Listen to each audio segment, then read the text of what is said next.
Hi guys. Ayan. Ay!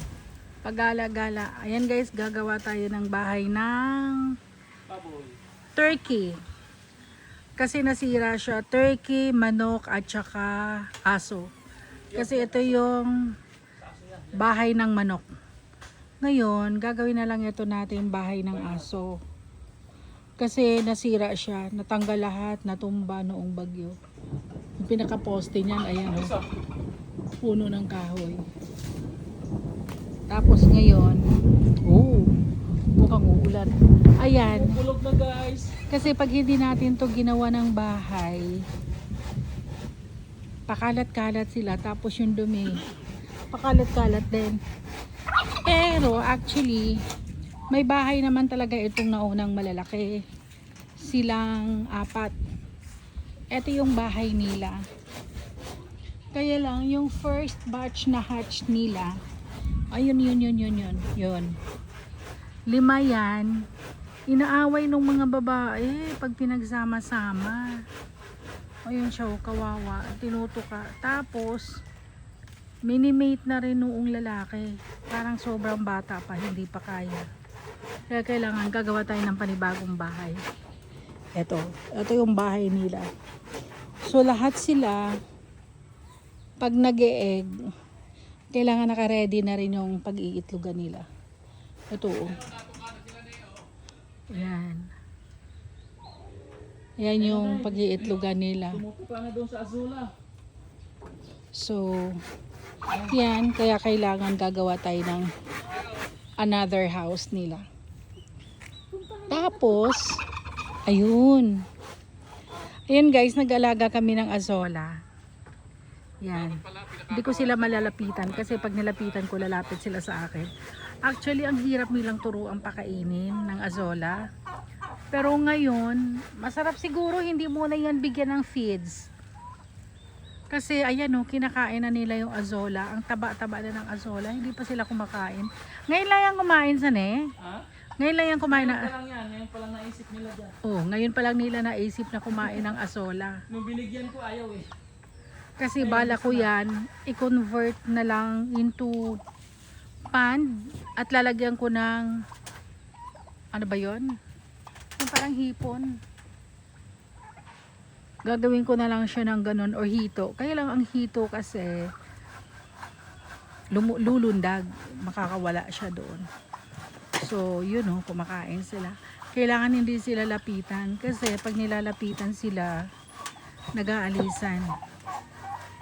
Yan. Pero itong malalaki, ayun guys, oh. Ayun. Yung malaki, ayan. Ang laki niya, no? Ayan. Ito yung, ayan yung ano talaga, tatay. Tapos matutuwa kaya guys, ito. Yung nag-iisang buwig ng lansones. Ayan, no? Nakakatuwa. Ayan. Hindi pa naman masyadong hinog. Medyo lang. Kaya ito, excited dito sa bahay nila para hindi na pakalat-kalat. Tapos, yan, update guys. Ito naman yung suha. Pinagsama mo na lahat ng content mo. Ayan. Hindi ko alam kung may bunga pa. Ayan. Pinuntit mo na lahat. Isa. So, ayan guys. Ayan. So, ayan po yung update natin. Ayan. Dito na grass cutter na. Uy, marami pang suha dito ah. Kinukuha ko guys tong mga suha na laglag. Kasi kapag hindi na siya pwedeng kainin, ano siya, kinakain ng turkey. Yan, pwede siyang putol-putulin. Marami kasing nalaglag. Marami na ako napulot, parang kalahating sako na napulot ko. So madalang na rin yung bunga niya. Ayan. Tapos matutuwa kayo dito guys sa mga papaya. Ayan, maliliit pa naman yung papaya. Pero nagfa-flower na. Yan no. Tapos ay, ang lalim, kamatis. Yan, mataba siya. May flower na din. Ang nakakatuwa guys, yung papaya. Yun. Sana ba?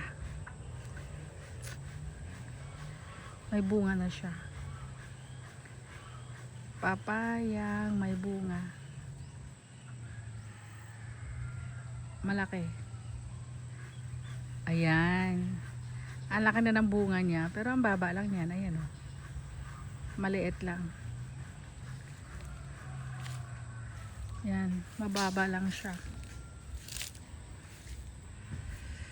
Yan. Yan guys. Tapos itong isang papaya din. Ito. Nagpa-flower na rin. Yan. May flowers na din. Maliliit lang to. Ito oh. Ang baba nito guys. Ayan oh, ang laki. Sabi sa amin ang binila namin oh. Ang laki oh. Yan. Baba lang oh. Yan. Ganyan siya kababa. So, yun lang guys. Marami pa tayong papaya. Uy! Dito may bunga na rin yung papaya dito, ne. Guys, ito. Tingnan mo tong mais namin. Ayan, no. Wala. Kasi hindi siya nakabunuhan. Kaya, payat. Kinuha na namin yung bunga kanina. Wow! Ito yung magandang papaya, sane. Ito yung magandang papaya. Ayan, no. Pati isa, may bunga na rin. Mahahaba. Ayan guys, oh. Mahaba kasi siya. Ayan ang ganda. Pati yung kabila. Ayan. Dito? Ayan, ito din nagfa-flower na. Nako, thank you Lord. Pag nagbunga ito guys, lahat ng papaya, ang dami na. Halos tapos marami pa kaming seedlings na ita-transplant. Pupunuin namin ang papaya dito. Ayan, ito din guys, oh, may bunga na. Ayan, oh. Pero natutuwa ako dun sa maliit. Kasi sa totoo lang, yun talaga yung gusto kong papaya, yung mahaba. Ayan. Yan, so yan lang guys. Yung saging natin, may baby na. Yan, malapit na raw pagbunga pagka may ganyan, may baby na. Ito dito. Ito malaki na yung baby na itong saging na to guys. Ah. Yan. So, yun lang guys. Thank you for watching.